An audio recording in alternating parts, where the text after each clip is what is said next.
En 3 de Juan, versículo 1 y 2, leemos así.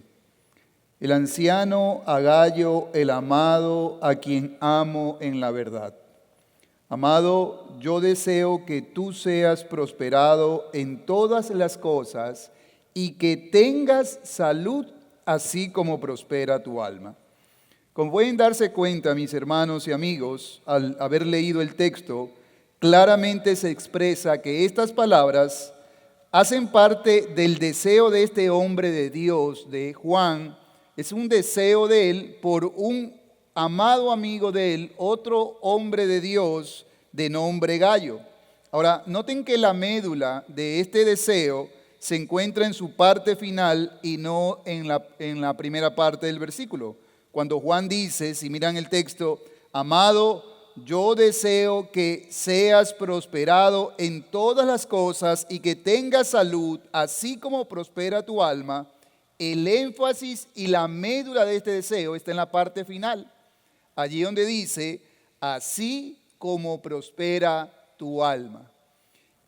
Allí está el énfasis. Y yo en esta mañana ruego a Dios, hermanos, que todos por la gracia de Dios y por la obra del Espíritu Santo en nuestros corazones, podamos ver con claridad que este énfasis en la vida de este hombre nos entrega un deber.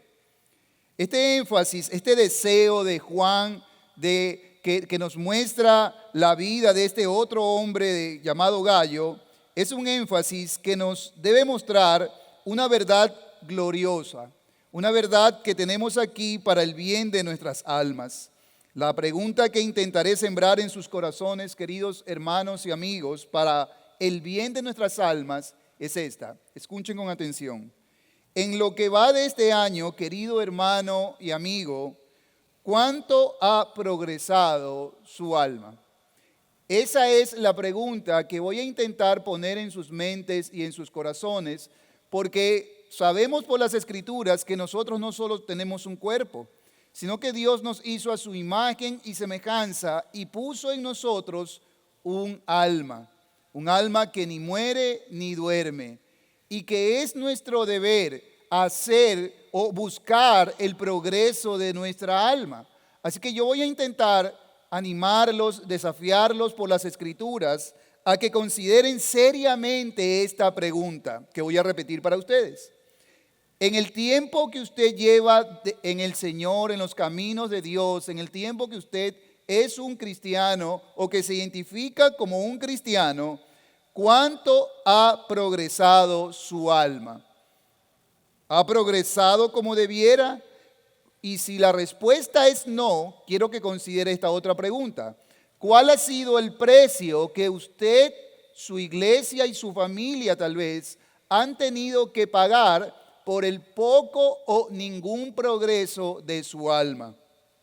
Hermano, esta es la pregunta que deberás hacerte si eres un cristiano verdadero. Esta es la pregunta que debe inquietar tu alma al punto de no descansar hasta dar respuesta a esta pregunta con una buena dosis de honestidad delante de Dios.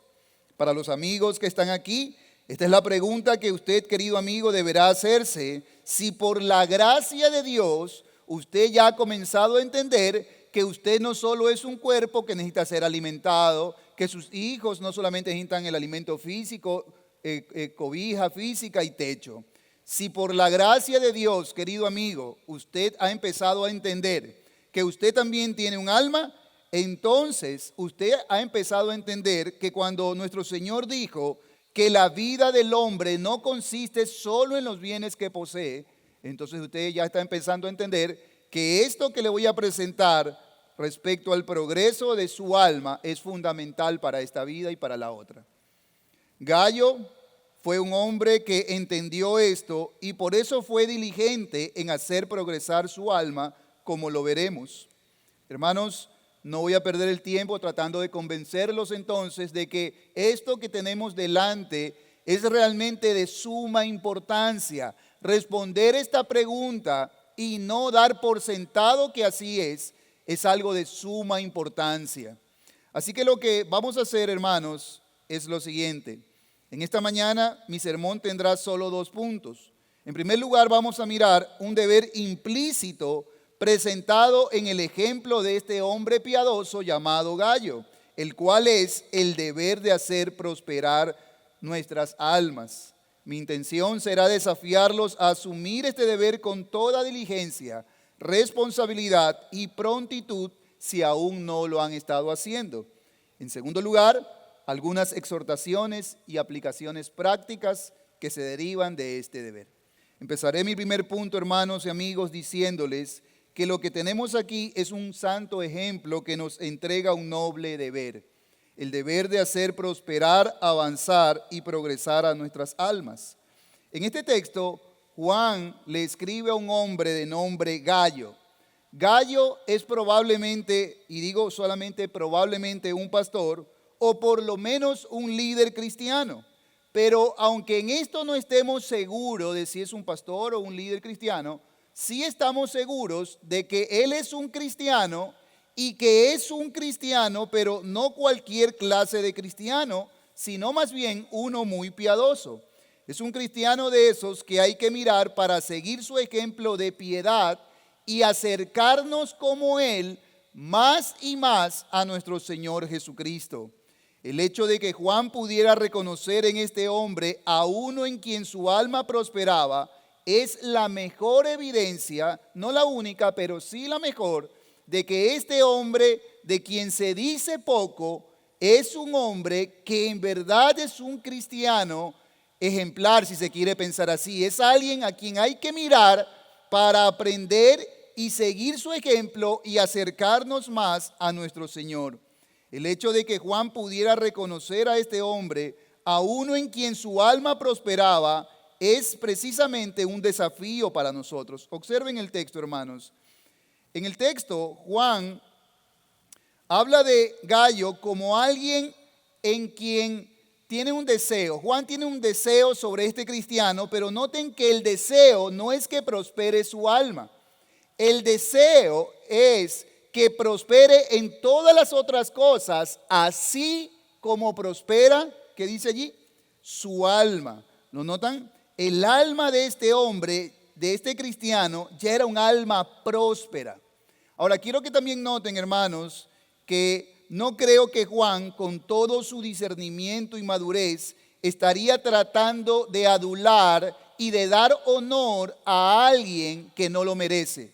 Es decir, cuando Juan dice allí, dice en el versículo 2, amado, yo deseo que tú seas prosperado en todas las cosas y que tengas salud, noten, así como prospera tu alma. Es decir, él no pide, él no desea que el alma de su amigo prospere en un sentido. ¿Por qué? Porque él ve que su amigo es alguien que prospera, que es su discípulo tal vez, es alguien que ya está prosperando en su alma, así que él no desea esto. Entonces el punto es que yo no creo que Juan está diciendo esto como adulando a alguien que no lo merece, tratando de echarle flores a alguien que no merece. Y esto es fundamental, hermanos, porque eso atestigua que este hombre, este cristiano llamado Gayo, entendió el deber que tenía para con su propia alma y era diligente en buscar el progreso de su alma.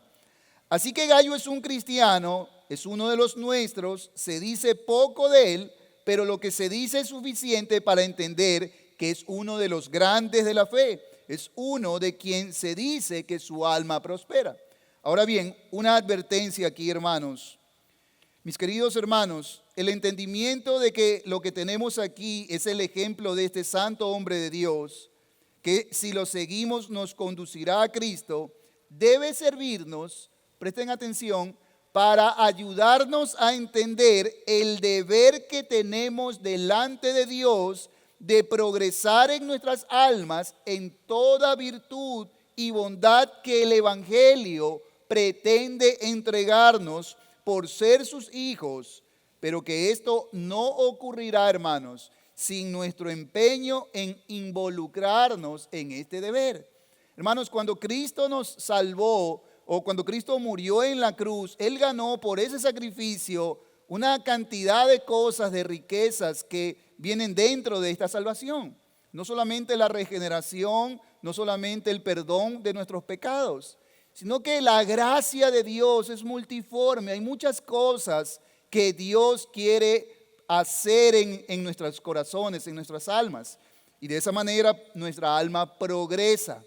Pero este progreso del alma, hermanos, no va a ocurrir de cualquier manera si no ponemos nuestro empeño en involucrarnos en este deber y tomar este deber del progreso de nuestra alma como algo solemne, como algo supremo, como algo que debo poner toda mi intención mientras el tiempo va pasando.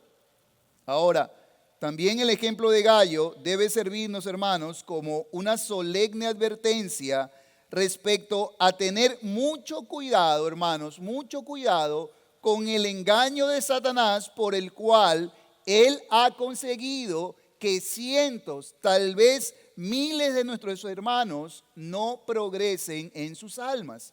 Es decir, el que este texto esté allí en la Biblia, hablando de un cristiano de quien Juan dice era próspero en su alma, nos advierte ya de entrada de un peligro. ¿Cuál es este peligro? El peligro, hermano, de caer en el engaño de Satanás por el cual él ha hecho tropezar y ha hecho o ha detenido el progreso del alma de cientos de miles de cristianos. ¿Cuál es este engaño al cual me estoy refiriendo? Yo me refiero, hermanos, al engaño de la falsa religión. Hermanos, nuestro deber como cristianos es asegurarnos, no dar por sentado que por el simple hecho de que yo vengo a la iglesia, mi alma en verdad está progresando. Yo debo tener cuidado porque si yo asumo que por el simple hecho de estar viniendo, por ejemplo, a la iglesia, mi alma progresa, yo pudiera estar cayendo en este terrible engaño, esta terrible artimaña de Satanás por la cual él ha enredado a cientos de miles de cristianos. ¿Cuál es este engaño? El engaño de la falsa religión. Hermanos, jóvenes y amigos, cada vez soy más consciente de que este peligro es inminente, es real entre los cristianos, pero es muy sutil. Y precisamente por eso, mis hermanos, la falsa religión es una de las artimañas preferidas de Satanás con el propósito de mantener a nuestras almas, perdónenme, use esta palabra, en un estado miserable. Externamente tal vez muy activa en cosas de la religión, pero mi alma internamente muy pobre. Creo que no me equivoco en decirles, hermanos, que se podrían contar de a miles a los santos que han caído en este engaño de la falsa religión y por lo cual no están viviendo en ninguna forma, la vida abundante que Cristo prometió. Por ejemplo, en muchos pasajes, uno de ellos en capítulo 10 de Juan 10.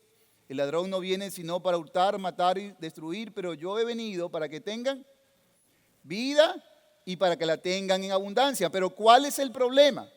El problema es que hoy tenemos a muchos cristianos que no están mostrando esa vida abundante, a pesar de que son muy fieles a la religión. La pregunta es ¿por qué? Y pareciera que debemos sospechar de que muchos cristianos han caído en esta artimaña de Satanás. Para despertar sus conciencias, hermanos, permítanme mostrarles esto de forma muy general. Permítanme darles por lo menos una característica de la falsa religión en relación con el progreso del alma.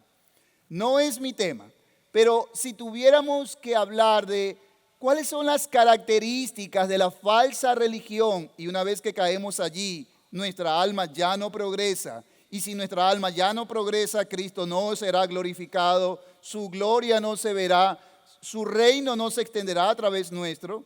Así que hay muchas cosas, muchas implicaciones. Pero si yo tuviera que darles características de la falsa religión, esta sería, no sé si la más importante, pero sería una de ellas.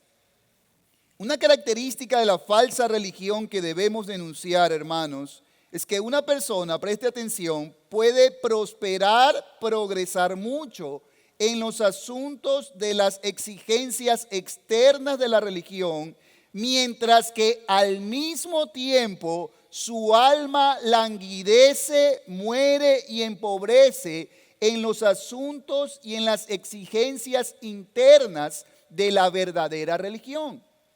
Entonces voy a repetir esto para que lo podamos digerir. Una persona, el engaño de la falsa religión está aquí, en que una persona puede progresar mucho en el compromiso de las exigencias externas de la verdadera religión, pero a la vez languidecer, empobrecer, morir en las exigencias internas de la verdadera religión. Y hermanos, esto nos advierte a todos nosotros, porque todo cristiano genuino desea progresar en su alma. Todo cristiano debe desear que se pueda decir de él: allí va un hombre que progresa en su alma, allí va una mujer que progresa en su alma, allí va un joven que está progresando en su alma. Así que todos deberemos cuidarnos de este peligro.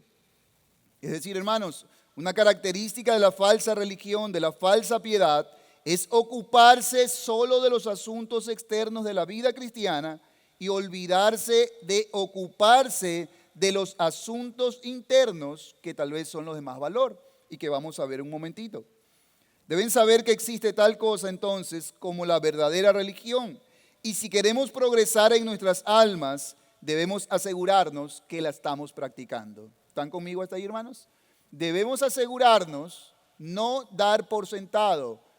Tal vez algunos aquí, yo recuerdo cuando empecé en la fe cristiana y algunos hermanos decían: yo tengo 10 años, tengo 15 años. Yo decía: uy, ¿cuándo llegará allá? Pues ya llegué, tengo más de 20 años en el Evangelio. Y una cosa muy peligrosa a veces en las personas que tenemos ya largo tiempo en el Evangelio, 5, 10, 8 años o más, es que empezamos posiblemente a descuidar este asunto y empezamos a dar por sentado que como estamos aquí en la iglesia, nuestra alma sí está progresando. Pero yo les ruego en nombre de Dios, hermanos y amigos, les ruego en nombre de Dios que consideren seriamente la posibilidad de que tal vez hemos descuidado el progreso de nuestra alma. Si no es su caso, bendito sea Dios. Pero si es el suyo, usted debe ver en este sermón y en esta advertencia la misericordia de Dios que le sale al paso a ese adormecimiento espiritual, a ese descuido de la médula de la verdadera religión. La verdadera religión, hermanos y amigos jóvenes, tiene exigencias internas y luego externas. La falsa siempre mutila una de estas dos expresiones de la religión verdadera. Van juntas, pero con un orden. Primero lo interno y luego lo externo, pero siempre van juntas. Siempre los fariseos, hermanos, serán el mejor ejemplo de esto. Por ejemplo, Mateo 23, si miran en sus Biblias. Mateo capítulo 23, versículo 27 en adelante. Ay de vosotros, escribas y fariseos hipócritas, porque sois semejantes a los sepulcros blanqueados, que por fuera la verdad se muestran hermosos, mas por dentro están llenos de huesos muertos y de toda inmundicia. Así también vosotros por fuera, a la verdad os mostráis justos a los hombres, pero por dentro, ¿qué sucede? Estáis llenos de hipocresía e inequidad. ¿Pueden ver el problema en estos hombres? El problema estaba, hermanos y amigos, en que mientras ellos se ocupaban de las exigencias externas, de las demandas de Dios, Dios tiene demandas, las tenía y hoy también las tiene. Pero muchas veces estas demandas tienen dos lados, lo externo y lo interno. Estos hombres hacían una parte. ¿En cuál se ocupaban? Se ocupaban de las demandas externas de la ley de Dios. Ahora, ¿quiere decir que no debían hacer eso? No, el problema no estaba en eso. No es que debían abandonar las externas y coger las internas. El problema de estos hombres era que solo se enfocaban en lo externo. Y hermanos, nosotros podemos estar cometiendo el mismo error y por tanto ser dignos de censura de parte de nuestro Señor. Ahora verá, note que yo he dicho exigencias externas e internas. Entiéndase por exigencias externas aquellas prácticas mandadas por Dios y otras que los hombres derivan de ellas. Por ejemplo, la oración, el congregarse, el hacer obras de misericordia, el dar, el ofrendar, el servicio cristiano, entre otras. Esas son cosas que podemos llamar, en una parte, exigencias externas. ¿Debemos venir a la iglesia? ¿Sí o no? Sí. ¿Por qué? Porque Dios lo manda. Debemos estar aquí. La gente dice, yo adoro a Dios en mi corazón. Sí, pero también debes adorarlo aquí, porque Dios pide que nos reunamos para adorarlo. Así que si usted vino, muy bien. Si usted tiene la costumbre de venir a la casa de Dios los domingos, bien, porque usted está haciendo algo que Dios manda. Pero solo en cuanto a esta exigencia, el simple hecho de haber venido, ¿nos servirá de algo al alma? No, si no vigilamos las exigencias internas que requiere el hecho de haber venido a un lugar como este. Entiéndase por exigencias internas todas aquellas cosas que tienen que ver con el espíritu, con las disposiciones y virtudes santas del alma a la hora de hacer uso de lo externo. Por ejemplo, la mansedumbre, la templanza, la justicia, el amor, la pureza, la santidad, la humildad. Por ejemplo, hermano y amigo, mire, si usted vino a la casa de Dios hoy y regularmente va cada domingo a su iglesia o aquí viene a su iglesia, eso está muy bien, ya cumplió con lo externo.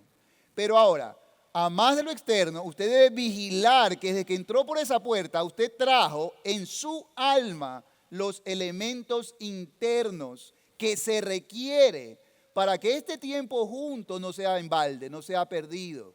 ¿Qué se requiere que usted haya traído?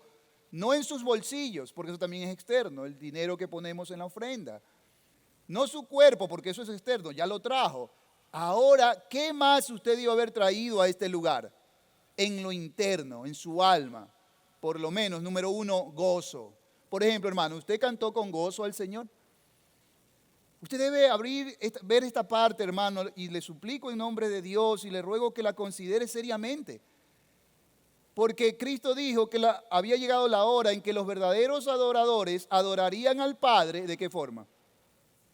En espíritu y en verdad. Y en espíritu incluye, por ejemplo, ofrecerle a Dios mi corazón, ofrecerle a Dios mis pensamientos, ofrecerle a Dios, por ejemplo, mi gratitud, mi gozo. Si usted vino a la iglesia y cantó sin gozo en el corazón, si usted vino a la iglesia y, por ejemplo, no ha ofrecido su gratitud sincera, honesta a Dios, si usted no ha ofrecido a Dios todo su ser involucrado aquí, entonces, posiblemente usted está empezando a caminar por la senda de la falsa religión. El punto, mis hermanos y amigos, es que todos hemos sido testigos de personas que prosperan, que avanzan a pasos agigantados en el cumplimiento de los deberes externos, por ejemplo, de la oración, de congregarse, del estudio de las escrituras, de las buenas obras, escuche con atención, pero que a pesar de eso, poco o nada han avanzado y progresado en la verdadera religión, en la verdadera piedad. A pesar de todos sus esfuerzos externos, por dentro siguen siendo orgullosos, soberbios, lascivos, iracundos, prepotentes, mentirosos, tramposos, groseros, manipuladores, llenos de intrigas, inventores de males, egoístas, etcétera, etcétera, etcétera. ¿Notan el peligro, hermanos? Por fuera progresando mucho en los compromisos externos. Antes no venían o venían de vez en cuando, ahora ya vienen. Pero hermanos, noten, yo no estoy diciendo que eso está mal. Han avanzado, está bien, van avanzando. Pero no debemos quedarnos allí o peor aún, engañarnos que como ya domino la disciplina, por ejemplo, de venir a la iglesia o la disciplina del devocional diario, no debo engañar a mi alma y pensar que por eso mi alma está progresando. Y es una advertencia solemne. Esta clase de personas las hay por todos lados y debemos sospechar que tal vez nosotros mismos, hermanos, también estemos conformando una de estas personas. Debemos sospechar por regla general, hermanos, por regla general. El Señor dijo, orad y velad, oren y vigilen. ¿Qué es lo que debemos vigilar? Cuando el Señor dijo, oren y velen, vigilen, ¿qué es lo que debo vigilar? En primer lugar, hermanos, nuestro propio corazón, nuestra propia religión, nuestra propia alma, nuestro propio cristianismo.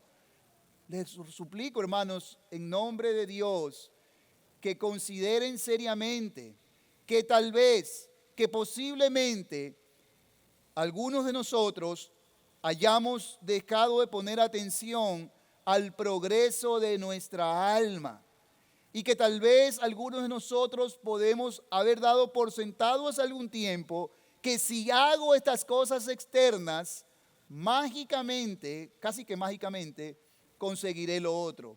Pero es que el progreso de mi alma, aunque Dios pretende usar la oración, el estudio de la Biblia, el congregarme, aún estos elementos que son medios de gracia, perdónenme que lo diga como lo digo, pueden ser infértiles si hacemos mal uso de ellos. Hermanos, el punto es que todos hemos visto a personas en la iglesia que empiezan a sentirse satisfechos con esa clase de logros externos, pero que a pesar de ello, sus corazones, sus almas, pareciera como si todo eso que están recibiendo, toda esa palabra tan buena que cada domingo recibe, pareciera como si chocara, como si rebotara contra el corazón que tenemos. Si estudian bien esta pequeña carta, hermanos, descubrirán que Gallo es un cristiano que practica la verdad, que practica la verdadera religión, que tiene claro en qué consiste. Pues según Juan, Gallo es un hermano que anda en la verdad. Miren versículos 3 y 4 de tercera de Juan, versículos 3 y 4. Luego de haber manifestado este deseo,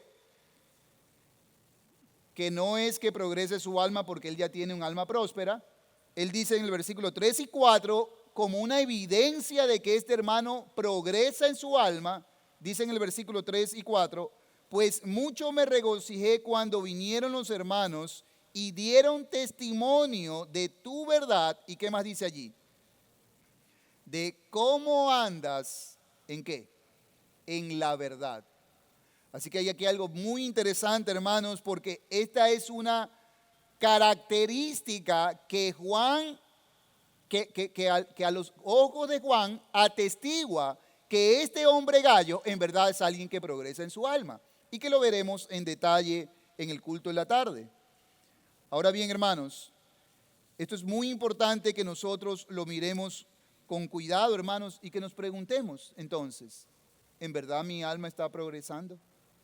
Y si es así, otra pregunta que podemos derivar es, ¿qué evidencias hay de que mi alma está progresando? Si tuviéramos que sentarnos así uno a uno, y si por ejemplo yo fuera su pastor y nos sentáramos después de este sermón y yo le dijera, hermano, hermano, dígame, ¿qué evidencias hay de que su alma progresa? ¿Qué evidencias usted presentaría? Hermanos, el punto es que Gallo era un hermano que andaba en la verdad, es decir, que la vivía, pero para vivirla primero hay que conocerla. Pero el punto es no solo que él la oía, no solo que él la estudiaba, lo cual es bueno, oírla, estudiarla, sino que miren, la parte clave ahora es que él la vivía. Esa es la parte clave, hermanos. ¿Ven? Gallo era un hermano que andaba en la verdad.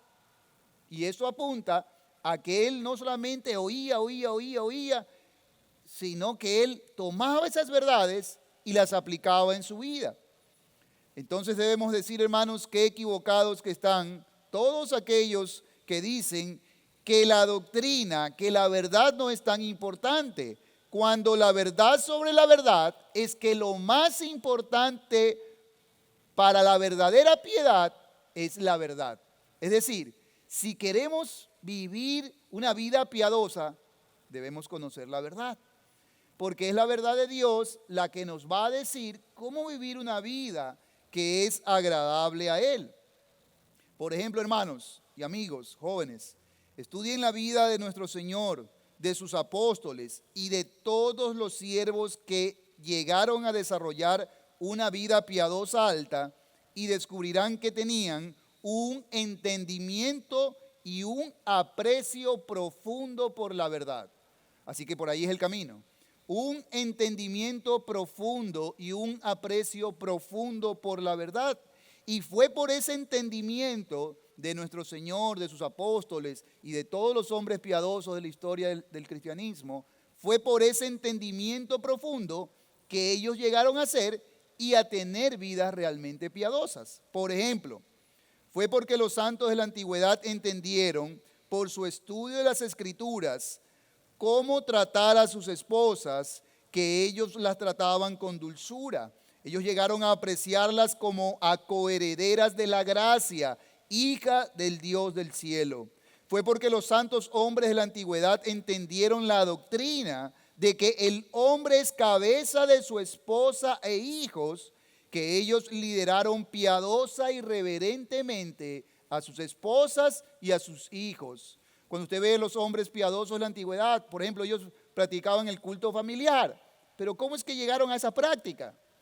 Fue porque ellos primero estudiaron la doctrina y entendieron el rol del hombre. Entendieron que ellos eran los líderes, que Dios los llamaba a ser líderes piadosos. Pero ¿cómo entendieron eso?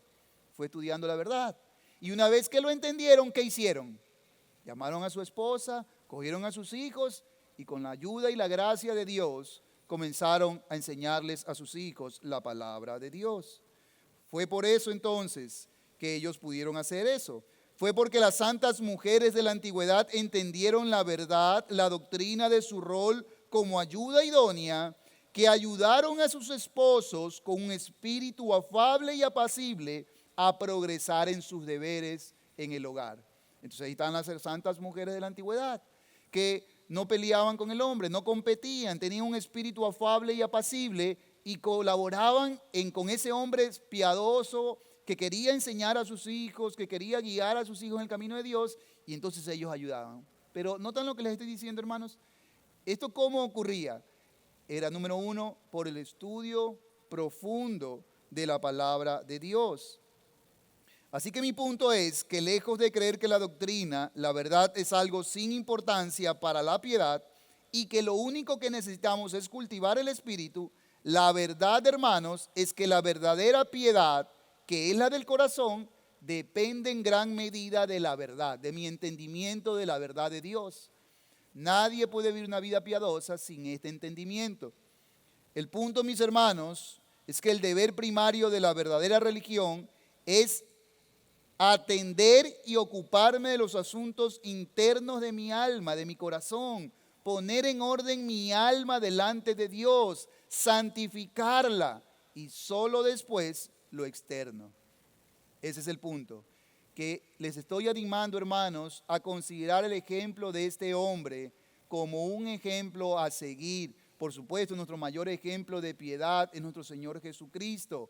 Él es nuestro mayor ejemplo.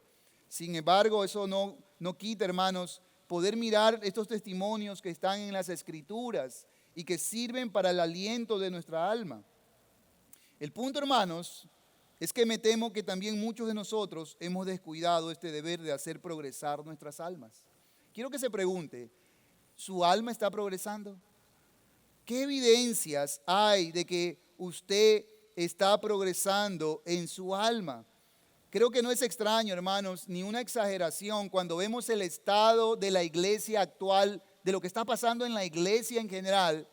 Creo que no es exagerado decir, hermanos, que estamos obligados, todos obligados, a preguntarnos si en verdad mi alma está progresando.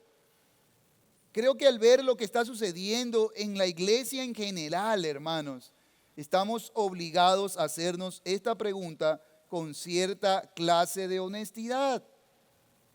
Hermanos, si no progresamos en nuestra alma, jamás cosecharemos los grandes y gloriosos frutos que nos han sido prometidos. Debemos progresar. El punto, hermanos, es que yo he descubierto que la falsa religión trae hipocresía y empobrece el alma. Y es la pobreza del alma la que nos hace a veces ver tan mal como cristianos, al punto de convertirnos, por ejemplo, en burla de los inconversos cuando ellos ven nuestras contradicciones religiosas. Ellos nos ven venir a la iglesia, los vecinos, los amigos, los compañeros del trabajo, saben que somos cristianos. Pero cuando no hay el progreso de nuestra alma, eso nos hace ver mal, nos hace quedar mal. Y yo no sé si usted lo ha visto, pero yo lo he visto.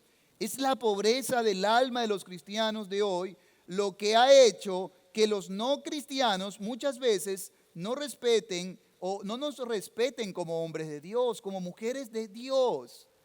Claro, nos identificamos como cristianos, pero a veces el poco progreso, ¿no?, aquí adentro sigue tan desarreglado, sigue tan desordenado como la vida de un no cristiano. La diferencia es que nosotros venimos a la iglesia y leemos la Biblia, pero notan que algo está pasando, hay un problema allí. Si nuestros conflictos, por ejemplo, con nuestro cónyuge, son muy similares a los conflictos de una pareja no cristiana, si los conflictos con mis hijos son llevados y la crianza de mis hijos es llevada muy similar en la práctica como lo hace un inconverso, entonces algo está pasando, ¿no les parece? Y esto debe llamarnos a una reflexión. Es la pobreza de nuestras almas, hermanos, como cristianos, lo que hace que los hombres moralistas concluyan, escuche, que no necesitan el Evangelio porque no ven ninguna diferencia entre lo que nosotros hemos logrado por el Evangelio con lo que ellos han logrado por la moral. Ellos piensan al ver nuestras vidas, pero si yo tengo lo mismo. Yo soy un hombre recto, igual que él. Yo soy un hombre que no le es infiel a mi mujer, igual que él. Yo no hago trampas en mi trabajo, igual que él. Conclusión, no necesito el Evangelio. Pero hermanos, ese es el problema. Si la gente al mirar nuestras vidas concluye que no necesita el Evangelio porque ellos tienen lo mismo que nosotros, el problema tal vez esté en que nuestra piedad está fallando en mostrarles que hay algo que nunca el hombre tendrá a menos que se reconcilie con Dios. Nuestra vida debe poder transmitir eso a las personas, por lo menos de nuestro entorno, que nos conocen. Ellos deben poder ver que nuestra vida no solamente es un asunto de moral, porque el Evangelio está por encima de la moral. Lo que Dios nos ofrece no es una vida moralista. Es la pobreza de nuestra alma, hermanos, carente de la fe robusta, de la piedad madura, de un dominio propio inquebrantable, cosas que sí poseyeron los santos de la antigüedad, lo que hace que Satanás no requiera más que de unos pocos y débiles esfuerzos para empujarnos hacia el precipicio y salirse con la suya. ¿Por qué es que Satanás, sin lugar a dudas, que Satanás es un enemigo, es un león rugiente? No es un gatito, es un león rugiente. En verdad, tiene cierto poder. Pero nosotros declaramos lo que la Biblia declara, que mayor es el que está en nosotros que el que está en el mundo, ¿verdad? Pero la pregunta es esta: ¿por qué Satanás no necesita más que de unas pocas y débiles artimañas para hacer que nosotros caigamos en pecados? ¿Por qué es que no podemos resistirlo? Como dice Efesios, por ejemplo, para que habiendo acabado todo, resistamos en el día malo y permanezcamos firmes. ¿Por qué? Y yo sospecho, hermanos, que la razón se debe a que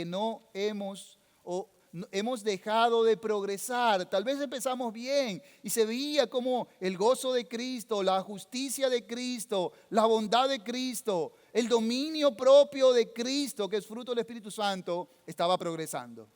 Pero en algún momento del camino, tal vez, y solo tal vez, algunos de nosotros empezamos o dejamos de progresar en nuestra alma. Hermanos, con todo esto en mente, permítanme pasar algunas exhortaciones y aplicaciones prácticas. Entonces, lo único que he hecho hasta ahora es plantearles, y ruego a Dios que de alguna manera lo haya logrado, que yo haya logrado animarles a por lo menos considerar preguntarse si en verdad su alma progresa. Y si esto es así, entonces se ha cumplido el objetivo de este sermón. Permítame hacer algunas aplicaciones prácticas en el tiempo que me queda. Primero, para los amigos.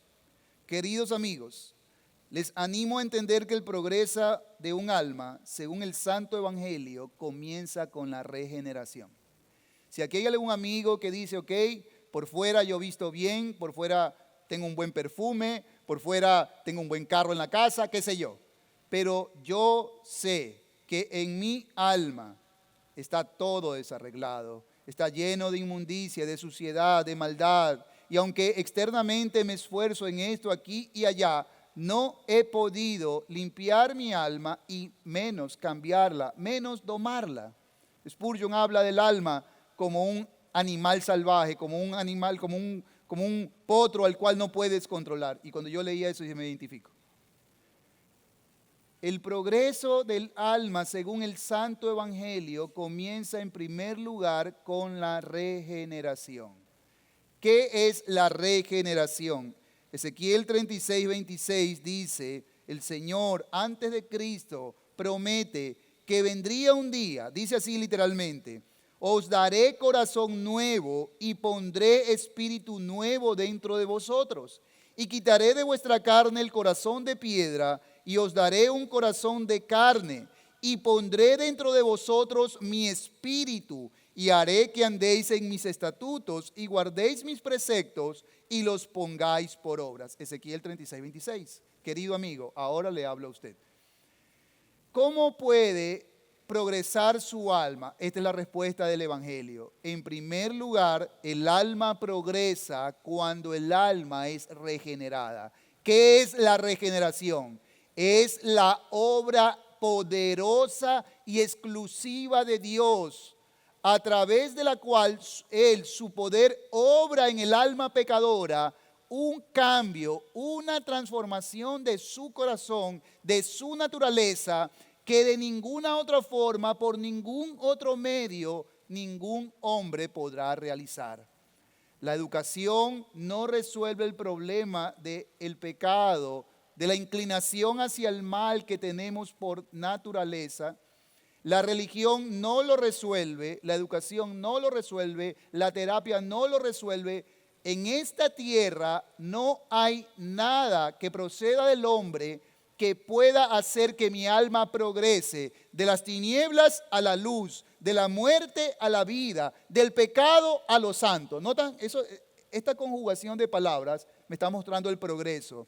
Nacemos en tinieblas, debemos pasar a luz. Nacemos en pecado, debemos pasar a vida nueva. Pero ¿cómo ocurre eso? En primer lugar, no es una obra de los hombres. Necesitamos la gracia de Dios operando esta transformación, este cambio en nuestras almas. Y cuando la gracia de Dios, el poder de Dios opera esta obra en mi alma, entonces, y solo entonces, he sido hecho un cristiano y he pasado de muerte a vida, de tinieblas a luz. Y ese es mi primer progreso, digámoslo así, en mi alma. Así que la pregunta para ustedes, ¿tiene esto? No le estoy preguntando si viene a la iglesia hace 2 años, 1 año, 10 años. No le estoy preguntando si usted se bautizó, porque el bautizo no hace esta obra. El único que hace esta obra es Dios a través de Jesucristo, a través de su Espíritu Santo. Así que este es el punto. Observen el versículo de Ezequiel, dice que Dios da una promesa y es esta. ¿En qué consistía la obra que Dios haría? Dice, les daré un corazón nuevo. Jesús en Juan 3 habla de lo mismo con otras palabras. Un nuevo nacimiento, operado por Dios, obrado por Dios. Esa es la obra de Dios. Y yo le ruego a usted, amigo, que si por la gracia de Dios ha entendido que necesita un cambio en su vida, ahora entienda esto. Ese cambio no es de forma, es de fondo. Entienda también que ese cambio lo opera Dios y solo Dios. Y lo que usted necesita hacer es ir a ese Dios en humildad, humillación, arrepentimiento y fe. Y mirar a su Hijo Jesucristo, a quien Él envió para salvarnos de nuestros pecados, mire a Cristo el Salvador. Ahora para los hermanos.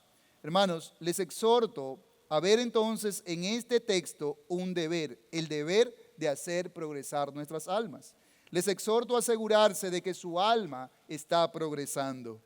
Para lograrlo, les ruego que consideren estos consejos. En primer lugar, les exhorto a examinar si sus almas están progresando y avanzando. Pregúntese, ¿en verdad está muriendo en mí ese pecado dominante?